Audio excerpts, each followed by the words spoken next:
اللہ الرحمن الرحیم قال رسول اللہ صلی اللہ علیہ وسلم من کان لہ وجہان فی الدنیا، حضور اکرم صلی اللہ علیہ وسلم نے فرمایا جو دنیا میں دو منہ رکھے، یعنی دو غلا ہو، دو طرح کی باتیں کرتا ہو، کان لہ یوم القیامت لسانان من نار، تو قیامت کے روز اس کے منہ میں آگ کی دو زبانیں ہوں گی۔ صلی اللہ علیہ وسلم نے فرمایا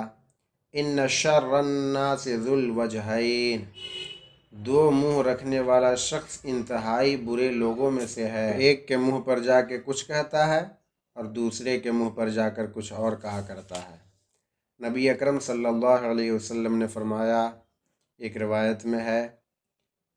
کہ من یتحقق فی کتاب اخیہ بغیر امرہ، جو شخص